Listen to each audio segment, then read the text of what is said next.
நல்லது பண்றதுக்கு அரசியலுக்கு வாங்கடா, கொள்ளை அடிக்கிறது கொலை பண்றதுக்கு அரசியலுக்கு. ஓடி விளையாடு ஓய்ந்திருக்கலாகாது. அதுக்கு தான் சூப்பர் சரவணா ஸ்டோர்ஸ்ல சம்மருக்கு ஆடைகள் வாங்கும் போது outdoor games free. Super Saravana stores summer கோடையை கொண்டாடலாம். ஆன்மீகம் என்பது வேறு, சங்கித்தனம் என்பது வேறு. இன்னைக்கு ஆட்சியை அமர்ந்ததுமே ஒரு எதிர்ப்பலை வரவுமே அவர் பேக் அடிச்சிருக்கிறார். விஜய் அவர்கள் ஒரு சனாதனவாதியா போறாரா அப்படின்ற ஒரு சந்தேகம் மக்கள் மத்தியில் இருந்திருக்கு. நேத்தே பாத்தீங்கன்னா உதயநிதி அவர்கள் இந்த சனாதன தர்மத்தை ஒழிக்கணும் அப்படின்னு சொன்னப்ப விஜய் அவர்கள் அப்படியே ஒரு கேஷுவலா ஒரு லுக்கு மட்டும் கொடுத்தாரு. இதை எப்படி சார் நம்ம எடுத்துக்கலாம்? ஒரு நேரத்துக்கு தகுந்த மாதிரி சனாதனத்தை கையெடுப்பீங்களா? சனாதனத்தை வேறெடுப்போம், புரட்சிகர ஜனநாயகத்தை வென்றெடுப்போம்ன்றத முழங்குற ஒரே அமைப்பு விடுதலை சிறுத்தைகள். நாங்க பேசலாம், உங்களுக்கெல்லாம் பேசுவதற்கு எந்த வேணா அருகதையும் இல்லை. வேங்க வெயில அவன் மனத்தை கலந்துட்டாங்க, குடிச்சுட்டான்ன்றது ஒரு சங்கித்தனமான செயல் தான். உங்க அப்பாவுக்கு தான் வயசாயிருச்சு, போக முடியல, நீ ஏன் அங்க போகல? மேல் பாதியில கோயிலுக்குள்ள விட மாட்டாங்க, கோர்ட்டே உள்ள விட சொன்னாங்க, ஏன் அங்க போய் நீ உள்ள கூட்டி போய் முயற்சி பண்ணல? ஆணவ படுகொலைகளை தடுப்பதற்கு தனிச்சட்டத்தை உருவாக்க வேண்டும் என்று முழங்கி கொண்டிருக்கிற அந்த காலகட்டத்தில் கவின் கொலை செய்யப்படுகிறார். அங்க போனீங்களா? யார்கிட்ட பிலிம் காட்டிட்டு இருக்கிறீங்க? திமுக கூட்டணியில இருந்து விசிக எதுவுமே செய்யல அப்படின்ற ஒரு விமர்சனமும் இருக்கு. இப்பதான் நீங்க களத்துல இறங்குறீங்களா அப்படின்ற கேள்வியும் வருது. கள்ளக்குறிச்சி சிறுமதி குரல் கொடுத்தது யாரு? கள்ளக்குறிச்சி கள்ளச்சாராயத்தை குரல் கொடுத்தது யாரு? மாநாடே நடத்தியது யாரு? கள்ளச்சாராயத்தை ஒழிக்க வேண்டும், டாஸ்மார்க்கை இழுத்து மூட வேண்டும் என்று யாரு ஒரு ரூபாய் எங்களை எடுத்து கை நட்டி பேச முடியாதுங்க. ஒரு ரூபாய் பேச முடியாது. இந்தியா முழுக்க மதுவை ஒழிப்பதற்கு மோடி சட்டத்தை போடும். தமிழ்நாட்டில் படிப்படியா மூடுவதற்கு முயற்சி பண்ணும். இதான் மூடிட்டார்ல, 217 கடையை மூடுறாருல, அப்ப பாராட்டக்கூடாதுறாங்க. வாயை மூடிக்கிட்டு எத்தனை முறைங்க கேட்டான் திமுக, எத்தனை முறை கேட்டான்? அதுலயே வாங்கலையா இந்த கோரிக்கையை? நீங்களே சனாதனவாதிகள் தானே, ஒரு சாதிய பையன் சனாதனம் தானே ஒழிச்சியா? திமுக சாதி பத்தான சீட்லாம் கொடுக்குறாங்க. எல்லா பையிலும் அப்படிதான் கொடுக்குறேன். அது வேற, அதுக்காக விஜய் சூப்பர்னு சொல்ல விரும்பல. ஆனா விஜய் வந்த பிறகு 34 தொகுதியில ரிசர்வ் தொகுதியில அதிகமா ஜெயிச்சது டிவிகே தான். அப்புறம் சமூக நீதியை நிலைநாட்டுற இடத்துல விஜய் இருக்காரு, நீங்க நம்புறீங்க? அவர் தெரிந்து செய்கிறாரா தெரியாமல் செய்கிறான்னு தெரியவில்லை. இப்ப வரைக்கும் அவருடைய மூவ் கரெக்டா இருக்கு.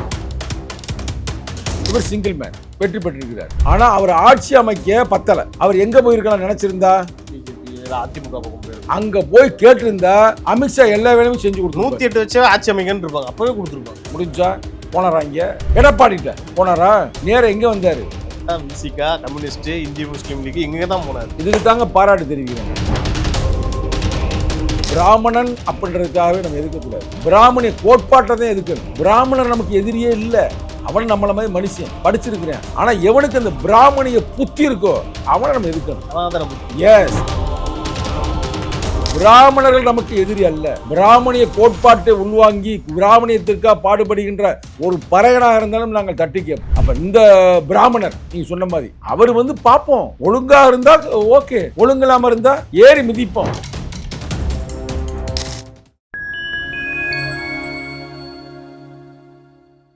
ஃபைன் டைம் நேயர்களுக்கு வணக்கம். இன்று நம்மோடு இணைந்திருப்பவர் விசிகாவை சேர்ந்த திரு சங்கத்தமிழன் அவர்கள். வணக்கம்ண்ணா. வணக்கம். இப்போ விஜய் இந்த ஒரு விஷயத்த பண்ணிருக்கலாமான்னு கேட்குற ஒரு சந்தேகம் வந்திருக்கு. என்னன்னா, அந்த ஜோசியர் ஒருத்தர் இருக்கார்ல, ராதன் பண்டிட், அவருக்கு அரசு பதவி கொடுத்துருக்காங்க. இப்போ திரும்பவும் வாங்கிட்டாங்க. இதை எப்படி சார் பாக்குறீங்க நீங்க? எங்க தலைவர் அழகான விளக்கம் கொடுத்தாருங்க. எனக்கு கூட அவர் கொடுத்தவே எனக்கு கோவம் வந்துச்சு. என்னடா ஒரு சங்கி பயிலா ஏதாவது சோசியக்காரன் கொடுத்துருக்காங்கன்னு. எங்க தலைவர் சொன்ன டைலாக் மட்டும் சொல்றேன் பாருங்க. அவர் ஏற்கனவே கட்சியில செய்தி தொடர்பாளராக இருக்கிறார், சரிங்களா? அவருக்கு கொடுத்துருக்குறாங்க. அவருக்கு எக்ஸ்ட்ரா என்ன தெரிஞ்சிருக்குன்னா சோசியம் பார்க்கறது தெரிஞ்சிருக்கு, ரைட்டா? அவர் அதாவது நல்லா சொல்றாரு, ஆன்மீகம் என்பது வேறு, சங்கித்தனம் என்பது வேறு. இவ்வளவு ஒரு அட்வைஸ் எங்க தலைவர் மாதிரி யாரும் கொடுத்துருக்க முடியாது. அவ்வளவு நுட்பமாக கொடுத்துருக்கிறார். ஆனா இன்னைக்கு ஆட்சியை அமர்ந்ததுமே ஒரு எதிர்ப்பலை வரவுமே அவர் பேக் அடிச்சிருக்கிறாரு. ஆனா எங்க தலைவர் சொன்ன கருத்தை நல்லா யோசிச்சு பாருங்க, ஒரு நியாயமா பாருங்க. எனக்கே கோவம் வச்சுங்க, என்னங்க அப்படி ஒரு கொடுத்துருக்காங்க. அது எங்க தலைவர் சொல்றாரு, அவர் ஒரு ஆன்மீகவாதி, அவ்வளவுதான். அவருக்கு ஜோதிடம் தெரியுது. ஆனா அவர் சங்கித்தனமாக இருந்து சனாதனத்தை தூக்கி பிடிப்பவராக இருந்தால் நம்ம இது பண்ணலாம். இன்னமும் சொல்றோம், ஜோதிடம் என்பது இவங்க என்னமோ இந்து மதத்துல தான் இருக்குது, இல்ல ஜோதிடம் என்பது ஏதோ சங்கிகள் தான் செய்வாங்க. இல்லை, அது புத்தர் காலத்திலேயே புத்தர் பிறந்துறாருங்க அந்த பூமியில. அப்ப மேல இருக்க ஸ்டாரை பார்த்துட்டு அசித்தர் அப்படின்ற முனிவர் நேரடியாக வருகிறார். புத்தரை பார்த்துட்டு சொல்றாரு, இப்ப இருக்கிற கால சூழ்நிலையில் இந்த தம்பி பிறந்திருக்கிறாரு. இவர் வந்து இந்த நாட்டில் வந்து மன்னனாக இருந்தால் உலகத்தே தன் வாளின் மூலமாக வெற்றி பெறுவார். அதே நேரத்தில் இவர் சாமியார் ஆயிட்டார்னா உலகத்திற்கு பெரிய கருத்துக்களை பரப்புவார். எப்படி சொன்னாங்க? ஏன் இயேசுநாதரே பிறந்த பிறகு சொன்னாங்களா சொல்லலையா? வரலாறு இருக்குல்லங்க. அதனால நீ ஜோதிடம் என்றாலே அது என்னமோ சங்கிப்பயில வேலை நினைக்க வேணாம். அது ஒரு மதம் சார்ந்த ஒரு விஷயமா அப்படி இல்ல. பார்க்கறது அது ஒரு தப்பா? சயின்ஸ். சயின்ஸ். நான் ஒன்னே ஒன்று சொல்றேன், முரண்பட்ட கருத்தா கூட உங்களுக்கு இருக்கலாம், தப்பு இல்லை. இந்த 7 நாள் இருக்கு. 7மே எதை மையமாக வைத்து? கோள்களை மையமாக வைத்து. நிலா, சூரியன் மையமாக வைத்து மாதங்கள் வருதா வரல 30 நாட்கள் ஆண்டுகளும் அப்படி. இதெல்லாம் எப்ப ஆரம்ப காலகட்டத்திலே நமது முன்னோர்கள் தமிழர்களும் எகிப்தியர்களும் தான் கண்டுபிடிச்சிருக்கிறாங்க. எப்படி கண்டுபிடிச்சாங்க? அதெல்லாம் பெரிய அந்த கேள்வி. அறிவியல். மனிதன் அறிந்தது ஏதோ குறைச்சுதான், அறியாது எவ்வளவோன்னு உலகளவு. யார் அவ்வை பாட்டியே சொல்லுவாங்க, கட்டுறது கையளவு, கல்லாதது கையாளது கடலளவு, கடல் அளவு. அளவு. அப்புறம் அதெல்லாம் நம்ம அதை தவறாக நம்ம பேச தேவையில்லை. இந்த தலைவருடைய கருத்தை வந்து யாரும் சிந்திக்கலை. சிந்திச்சிருந்தீங்கன்னா அதை வந்து யாரும் தவறாக எடுத்திருக்க மாட்டேன். ஏன் சொல்றாங்கன்னா இப்ப விஜய் அவர்கள் வந்து ஒரு சனாதனவாதியா போறாரா அப்படின்ற ஒரு சந்தேகம் மக்கள் மத்தியில் எழுந்திருக்கு. நேத்தே வந்து பாத்தீங்கன்னா உதயநிதி அவர்கள் இந்த சனாதன தர்மத்தை வந்து ஒழிக்கணும் அப்படின்னு சொன்னப்ப விஜய் அவர்கள் வந்து அப்படியே ஒரு கேஷுவலா ஒரு லுக்கு மட்டும் கொடுத்தாரு. இதை எப்படி சார் நம்ம எடுத்துக்கலாம்? இதை அன்பு தம்பி உதயநிதி ஸ்டாலின் அவர்களே, நீங்க கூட்டணியில தான் இருக்கிறீங்க, நாங்களும் இப்ப கூட்டணி தொடர்ந்துகிட்டு இருக்கிறோம். வேங்க வெயில வந்து அவன் மலத்தை கலந்துட்டாங்க, குடிச்சிட்டான்ன்றது ஒரு சங்கித்தனமான செயல் தானே. உங்க அப்பாவுக்கு தான் வயசாயிருச்சு, போக முடியல, நீ ஏன் அங்க போகல? நான் கேட்ட கேள்விக்கு நியாயமா பயிற்சி, சும்மா எழுத்து பேச சங்கத்தமிழ்னு சொல்லப்படாது. சரி, அடுத்த பாயிண்ட் சொல்றேன். அங்க வந்து மேல்பாதியில கோயிலுக்குள்ள விட மாட்டாங்க, கோர்ட்டே உள்ள விட சொன்னாங்க. ஏன் அங்க போய் நீ உள்ள கூட்டி போய் முயற்சி பண்ணல? சரி, அதுதான் முடியல. அங்க ஒரு நல்லா படிச்ச சின்னத்துறை சின்ன துறை என்ற தம்பியை வாயில வெட்டினாங்க. அவங்க வீட்டுக்கு போயிருக்க வேண்டாமா? நம்ம ஆட்சியில ஒரு நன்றாக படிக்கின்றான் என்ற மாணவனை வாயில் வெட்டி இருக்கிறார்கள். தப்பு இல்லை அப்படின்னு நீங்களும் உங்க நண்பர் அன்பு, அவர் பிறனையை தோத்து போயிட்டார், அவர் அன்பில் மகேஷ் பொய்யாமொழி 2 பேரும் போயிருக்க வேணாம். நான் கேட்டிருக்கேன் ஒரு சேனல்ல, ஏன் போக்கலன்னு அந்த காலத்துல கேட்டேன். ஏன் நீங்க போகல? பதில் சொல்லுங்க பிரதர். ஒருத்தர் நல்லா புல்லட் ஓட்டினான்றக்கா சொந்தத்துல கையை வெட்டினாங்களா வெட்டலையா? ஒருத்தர் நல்லா கபடி விளையாடுற கையை விரல வெட்டினாங்களா வெட்டலையா? ஆணவ படுகொலைகளை தடுப்பதற்கு தனிச்சட்டத்தை உருவாக்க வேண்டும் என்று முழங்கி கொண்டிருக்கிற அந்த காலகட்டத்தில் தம்பி கவின் கொலை செய்யப்படுகிறார். அங்க போனீங்களா? யார்கிட்ட வந்து பிலிம் காட்டி இருக்கிறீங்க? நான் நேரடியாக கேட்குறேங்க, கூட்டம் தாங்க இருக்கிறேன், ஒன்றும் பயந்துக்கலாம் இங்கே இல்லை. சங்கத்தமிழ் ஒரு நேரத்துக்கு தகுந்த மாதிரி சனாதனத்தை கையெடுப்பீங்களா? சனாதனத்தை வேறெடுப்போம், புரட்சிகர ஜனநாயகத்தை வென்றெடுப்போம்ன்றத முழங்குற ஒரே அமைப்பு விடுதலை சிறுத்தைகள். நாங்க பேசலாம், உனக்கெல்லாம் உங்களுக்கெல்லாம் பேசுவதற்கு எந்த வேணா அருகதையும் இல்லை. ஏன்னா இப்பதாங்க ஆட்சி பிடிச்சிருக்கிறாரு, வெயிட் பண்ணுவோம் 6 மாசம். ஏன்னா இப்ப திமுக 6 மாசம் ஒரு செய்யலைன்னா களத்தில் இறங்கி விடுதலை சிறுத்தை இளைஞரணி போராடும். இன்னைக்கு கூட சொல்றேன், ஒரு கருத்து சொல்றேன். இந்த தருணத்தில் வந்து அந்த தம்பி முரளிராஜா நல்ல தம்பி, அவர் செய்யாத குற்றத்துக்காக அழுதுகிட்டு இருக்கிறாரு. அந்த வேலையை திரும்பி போட்டு விடுங்க. விஜயத்தை வந்து பரிசீலிக்கணும்னு நீங்க சொல்றீங்க. விஜய் வந்து இதெல்லாம் செய்வாருன்னு நம்புறேன். அப்பதான் கரெக்டு. நம்பலைன்னா நாங்க உங்களை எதிர்ப்போம். திமுகவே எதிர்த்தோமா இல்லையா?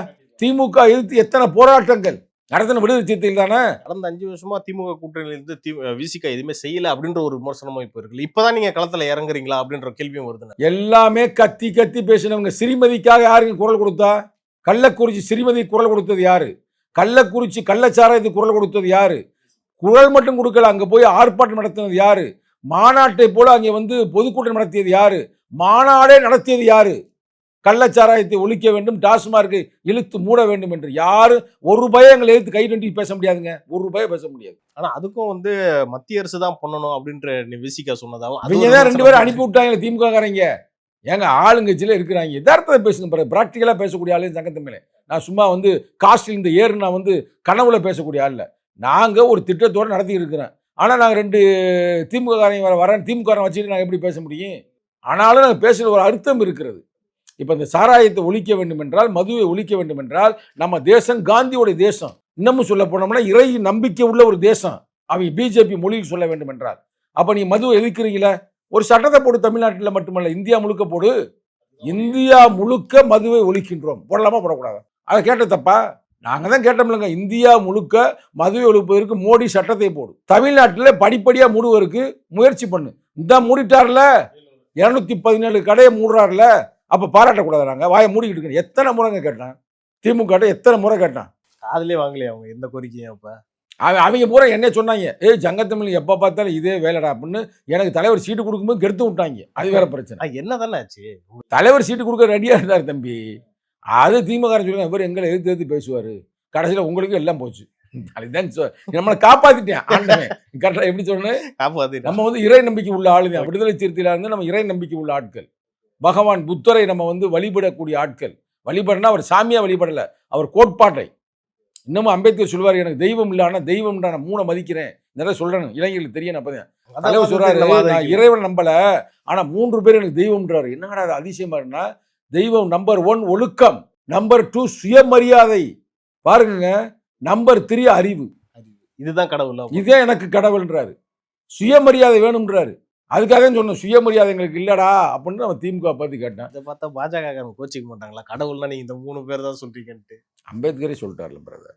அம்பேத்கரை விட அறிவாளி இந்த உலகத்தில் யார் இருக்க போறா? அவரே சொல்றாரு. அவர் சொன்னது நெட்டில் போட்டு பார்த்தாலே தெரியும், அம்பேத்கர் எதை வந்து கடவுளா சொன்னார் அப்படின்னு. அவர் சொல்றது பெரிய, அதெல்லாம் வந்து பிரமிப்பானது. அதாவது ஒழுக்கம் மனிதனுக்கு ரொம்ப முக்கியங்க. ஒழுக்கத்தோட சுயமரியாதையும் வேணும், சுயமரியாதையோடைய அறிவு வேணும், கல்வியும் வேணும். இவ்வளோ அழகாக சொல்லிக்க வருங்க. இதை தாங்க புத்தர் சொன்னார். புத்தம் சரணம் கச்சாமி, தம்மம் சரணம் கச்சாமி, சங்கம் சரணம் கச்சாமி. புத்தர் அதான் சொன்னார். அறிஞர் பெருமக்கள் பூரா அதுதானே சொன்னாங்க. அதை அவங்க வந்து எங்கே ஃபாலோ பண்ணுறாங்க? உடனே வந்து சனாதானத்தை நாங்கள் பண்ணி, நீங்களே சனாதனவாதிகள் தாண்டா. ஒருவேளை சாதி அப்போ என்ன சனாதானம் தானே ஒழிச்சியா? திமுகலே சாதி பார்த்து தானே சீட்லாம் கொடுக்குறாங்க. எல்லா பயிலும் அப்படி தான் கொடுக்குறேன். அது வேறு. அதுக்காக வந்து விஜய் சூப்பர்னு சொல்ல விரும்பல. ஆனால் விஜய் வந்த பிறகு அவர் நடிகராக பார்த்தாங்களா இல்லை என்ன பார்த்தாங்கன்னு தெரியல, நிறைய இடத்துல சாதி இல்லாமல் பொது தொகுதியிலேயே நம்ம விஜயகாந்த் இருக்கார்ல, அவங்க பையன் இருக்கார்ல, விருதுல நின்றார். அது எதிர்த்துன்ற சண்முகம் அல்ல செல்வம், ஒரு தலித்து, யாருக்கும் தெரியாத நான் சொல்றேன்ல. அப்புறம் இதெல்லாம் வந்து உண்மையிலே பாராட்டத்தக்க விஷயம். சமூக நீதி 44 தொகுதியில ரிசர்வ் தொகுதியில அதிகமா ஜெயிச்சது டிவிக்கே தான். அப்புறம் உண்மையிலே சமூக நீதியை வந்து நிலைநாட்டுற இடத்துல விஜய் இருக்காருன்னு நீங்க நம்புறீங்க? அவர் தெரிந்து செய்கிறாரா தெரியாமல் செய்கிறான்னு தெரியவில்லை. இப்ப வரைக்கும் அவருடைய மூவ் கரெக்டா இருக்கு. இப்ப வரைக்கும் எப்படி கரெக்டா இருக்குன்னு சொல்றீங்க? எந்த வகையில கரெக்டா இருக்கு? அதாவது அவர் நல்லா கேட்டுங்க, இது முக்கியமான விஷயம். விஜய்க்கே தெரியாது நான் சொல்றேன். ஏன்னா நான் வந்து பல புத்தகங்களை படித்த ஆள். இன்னும் சொல்லப்போனால் நீ வர்றப்பெல்லாம் பார்த்துருப்பீங்க, எழுச்சி தமிழோட அமைப்பாய் துலவுன்ற அந்த அரசியல் புத்தகத்தை படிச்சிருக்கிறேன். நேற்று தான் அவர் கொடுத்துருக்கு இந்த புத்தகமே. அன்பு தம்பி அவர்களே இந்த புத்தகத்தை நல்லா படிங்க, அமைப்பாய் திரளும் புத்தகம். படிச்சா இன்னும் பயங்கரமா சங்கி பயில வந்து கண்ணில் விட்டு ஆட்டலாம். கரெக்டா? நீங்க சங்கி பேருன்னு சொல்றீங்க. இப்ப ஒரு விமர்சனம் அவர் மேல இருக்குன்னா என்னன்னா, அவர் அமைச்சரவையில ஒருத்தர் இருக்காரு வெங்கட்ரமன். அதுக்கு முன்னாடி வர்றேன், இந்த கருத்தை முடிச்சுட்டு அவர் ஏன் பாராட்டுறன்ற மேட்டருக்கு வரேன். அப்புறம் இப்ப நீ கேட்க போற கேள்விக்கு அர்த்தம் கேள்வி சேர்த்து கூட சொல்றேன். இல்ல என்னன்னா, அவர் அமைச்சரவையில வெங்கட்ரமன் ஒரு பிராமணர் இருக்காரு. அவருக்கு ஏன் வந்து நீங்க அமைச்சர் பதவி கொடுக்கீங்க? குறிப்பா அவருக்கு வந்து பள்ளிக்கல்வித்துறை இலாக்கா ஒதுக்க போறதாவும் ஒரு தகவல் வந்து வந்துகிட்டு இருக்கு. அது உண்மை வரல. இது எப்படி பாக்குறீங்க? சரி, இப்ப 2 சேர்த்தே சொல்றேன். ஏன் நீங்க அவரை பாராட்டுறீங்க அப்படின்னு கேட்டீங்களா? அவருக்கு 108 தொகுதிங்க. நல்லா கேட்டுக்குங்க விஜய் ரசிகர்களே, இல்ல டிவிகா காரர்களே, 108 தொகுதி. அந்த 108 தொகுதி பத்தாது. ஆனால் சிங்கிள் மேனாக ஜெயிச்சிருக்கிறாரு. நாங்கள் 10 பேர் கூட்டணி, அவங்க ஒரு 20 பேர், அவங்க 10 பேர் கூட்டணி, ரைட்டா? இவர் சிங்கிள் மேன் வெற்றி பெற்றிருக்கிறார். சிறப்பு, பாராட்டுகள். ஆனால் அவர் ஆட்சி அமைக்க பத்தலை. அவர் எங்கே போயிருக்கலாம் நினைச்சிருந்தா? பிஜேபி அதிமுக பக்கம் போயிருக்க. நீ நினைக்கிற பிஜேபி ஒரு ஆளு தான் அங்கே போய் கேட்டிருந்தா அமித்ஷா எல்லா வேலையும் செஞ்சு கொடுத்து 108 வச்சு ஆட்சி அமைக்கன்னு இருப்பாங்க. அப்பவே கொடுத்துருப்பாங்க. நீங்கள் பயங்கர நல்ல விவரமான நெறியாளர். முடிஞ்சா போனாராங்க. சரி, அவங்கள்ட்ட தான் போனப்பா. இந்த இவங்கள்ட்ட 4 எம்எல்ஏ இருந்துச்சா? பாட்டம் போயிருக்கலாம்ல, போனாரா? சரி, அதுதான் வேணாம். ஏடிஎம் கிட்ட போவோம், எடப்பாடிட்ட போனாரா? நேரம் எங்கே வந்தார்? கரெக்டாக விசிகா, கம்யூனிஸ்ட், இந்திய முஸ்லீம் லீக் இங்கே தான் போனார். இதுக்கு தாங்க பாராட்டு தெரிவிக்கிறேன் நான். ரைட்டா? இது முடிஞ்சு போச்சா? செகண்ட், நீங்க யாரோ ஒரு பேர் சொன்னீங்களே, அமைச்சர் வெங்கட்ரமணன். அதாவது நல்லா கேட்டுங்க, ஒருத்தர் பிராமணன் அப்படின்றதுக்காகவே நம்ம எதுக்கக்கூடாது. பிராமணிய கோட்பாட்டை தான் எதுக்கணும். பிராமணர் நமக்கு எதிரியே இல்லை, அவன் நம்மள மாதிரி மனுஷன், படிச்சிருக்கிறேன். ஆனா எவனுக்கு அந்த பிராமணிய புத்தி இருக்கோ அவனை நம்ம எதுக்கணும். சனாதன புத்தி. எஸ், அதுக்கு ஒரு எடுத்துக்காட்டு சொல்றேன் கேட்டுங்க. அவர் எப்படி இருந்தாலும் பொறுமையா பார்ப்போம். கீழ்வெண்மணி கலவரம் நடந்துச்சு பார்த்தீங்களா? கொலை நடந்துச்சு, 44 பேர் கொலை பண்ணாங்களே. கொலை பண்ணி முடிச்சுமே நீதிமன்றம் தீர்ப்பு வழங்கிறது. ஆகா, அவரெல்லாம் பெரிய பணக்காரரு, அவர் வந்து சொத்து வச்சிருக்கிறாரு, கார் வச்சிருக்கிறாரு, அவரா போய் தீய வச்சு எரிப்பாரு, அவர் குற்றம் செய்யணும் விடுதலை பண்ணிடுறாங்க. விடுதலை பண்ண பிறகு கம்யூனிஸ்ட் தோழர்கள் 44 பேர் யாரு? பல்லர்கள் சமுதாயம் பிரதர், தெரியாது சொல்றேன். இவங்களை அப்படி கொண்டா போட்டீங்க. ஒரு தொழிலாளிகளை, கூலி தொழிலாளிகள் வந்து கூலி உயர்வு கேட்டதுக்கு கொலை செய்தீர்களா அப்படின்ட்டு யாரு? சீனிவாச ராவ் என்ற பிராமணன் தலைமையில் போட்டு தள்ளிட்டாங்க. Record brother. பண்ணையார்கள்லாம் சேர்ந்து அந்த அந்த பண்ணையார சீனிவாச ராவுடைய தலைமையில கம்யூனிஸ்ட் தொண்டர்கள் யாரை போட்டு தள்ளிட்டாங்க? அந்த கொலகாரனை போட்டுட்டாங்க. கேள்விப்பட்டிருக்கீங்களா? அப்ப அது யாரு? ஒரு பல்லர் ஒன்றும் லீட் பண்ணலையே, இல்ல ஒரு பறையர் லீட் பண்ணலையே, இல்ல ஒரு சக்கிலியை லீட் பண்ணலையே, ஒரு நாடார் பண்ணலையே, ஒரு கல்லை பண்ணலையே. யாரு பண்ணது? யாரு? ரைட்டா? அதே மாதிரி எங்க ஏரியால ஒரு ஐயர் இருந்தார். அவர் தான் மீனாட்சி அம்மன் கோயிலுக்கே கூட்டி போனார். வரலாறு எடுத்து படிங்க. இன்னொரு ஐயா இருப்பார், தாத்தா, தமிழ் தாத்தா. சாமிநாத ஐயர். அவர் ஐயர் தானே. புரட்சியாளர் அம்பேத்கர் சட்டத்தை எரிச்சாரு பாருங்க. அவர் எரிக்கல, எரிக்க போறோம்னாரு. டிசம்பர் 25ஆம் தேதி எரிச்சவர் யாரு? ஒரு ஐயர் தானே. சதியை எதிர்த்தவர் யார்? அந்த காலகட்டத்தில் சதின்ற ஒரு சிஸ்டம் உருவாச்சுல. அப்ப அந்த காலத்தில் எதிர்த்தவர் யாரு? ராஜாராம் மோகன் ராய். ஒரு பிராமணர். அப்புறம் பிராமணர்கள் நமக்கு எதிரி அல்ல. பிராமணிய கோட்பாட்டை உள்வாங்கி பிராமணியத்திற்காக பாடுபடுகின்ற ஒரு பறையனாக இருந்தாலும் நாங்கள் தட்டி கேட்போம். இதான் லாஜிக். அப்ப இந்த பிராமணர் நீங்க சொன்ன மாதிரி அவர் பார்ப்போம். ஒழுங்கா இருந்தா ஓகே, ஒழுங்கில்லாம இருந்தா ஏறி மிதிப்போம். யாரா இருந்தா நமக்கு என்ன? யார் வாய் மூடி கிடந்தாலும் விடுதலை சிறுத்தைகள் வாய் மூடி கிடக்காது. இதான் இங்க சொல்லக்கூடிய கருத்து. சிறப்புனா இப்போ விஜய் அவர்கள் இதுக்கப்புறம் ஆட்சியை சிறப்பாக நடத்துவார்ன்ற நம்பிக்கைன்னு நீங்க சொன்னீங்க. மேலும் மேலும் விசிகா தரப்புல இருந்து விஜய் அவர்களுக்கு என்னென்ன கோரிக்கை வைக்கணும் நீங்க? அதான் ஏற்கனவே சொல்லிட்டேன்ல.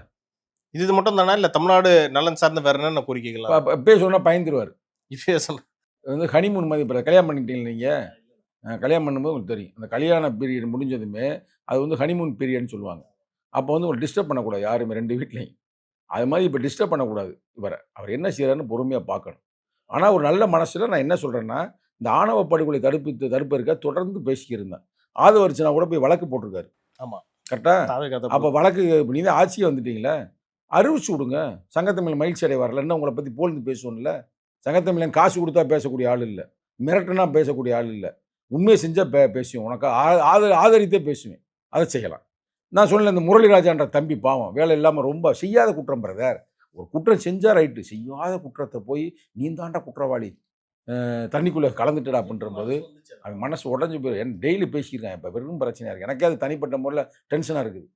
அதை சரி பண்ணலாம். நான் இந்த கொஸ்டின் ஏன் கேட்டேன்னா, முன்னாள் அமைச்சர் திமுக அமைச்சர்கள் மேலே பல ஊழல் கேஸ்லாம் இருக்குது. அதெல்லாம் விஜய் கையில் எடுக்கணும்னு நினைக்கிறீங்களா? ஆக்ஷன் எடுக்கணும். அது கொஞ்சம் பொறுங்க. 6 மாதம் நம்ம எல்லாத்தையும் பேசுவோம். ரைட்டா? இப்போதைக்கு நம்ம இதை சொல்லியிருக்கிறோம். 2வது சங்கிகள்கிட்ட ரொம்ப எச்சரிக்கையாக இருப்பார். பார்த்தாலே தெரியல பிரதர், ஏன்னா அவர் அங்கே போயிருப்பார்ல. ரைட்டா? அதான் இப்போ இருக்கிறது. கோட் ஷூட்லாம் நல்லா தான் இருக்குது. இன்னும் ஒரு 2-3 கோட்டு டிஃப்ரெண்ட் கலரில் வாங்கிக்கணும்னு இந்த நேரத்தில் நாங்கள் பரிந்துரை செய்கிறோம். ஓகே, அம்பேத்கர் அவர் மாதிரி ப்ளூ கலர் சட்டை போட்டால் அவர் கரெக்டாக இருக்கும். அதுதான் பிரதர் சொல்கிறேன். நீங்கள் இந்த கோட்டு போடுறது நல்லா தான் இருக்குது. ரைட்டா? அவன் கோட்டு ஷூட்டு மாட்டினா பார்த்தது அம்பேத்கர் மாதிரி வரணும். ரைட்டா? எல்லாரையும் போய் பார்த்துட்டாரு, ஆனால் பாஜக அலுவலகத்துக்கு மட்டும் போகலாம். அப்போ அவரை பாராட்டி தான் ஆகணும். அது மாதிரி பிரதர், அதாவது யார் இங்கே வருங்க பிரதர், நல்லது செஞ்சால் பாராட்டக்கூடிய முதல் ஆள் நான் தான். ஓகேண்ணா. தவறு செஞ்சால் எந்த கொம்பனா தான் தட்டி கேட்பேன். எவனுக்கு நம்ம பயப்படுற ஆள், எங்கள் கட்சிக்காரன் பண்ணாலும் பண்ணுவேன், பேசியிருக்கேன்ல. அப்புறம் என்ன? ஓகேண்ணா, பல விஷயங்கள் பேசணும். உங்கள் நேரத்துக்கும் கருத்துக்கும் நன்றிண்ணா. நன்றி, வணக்கம்.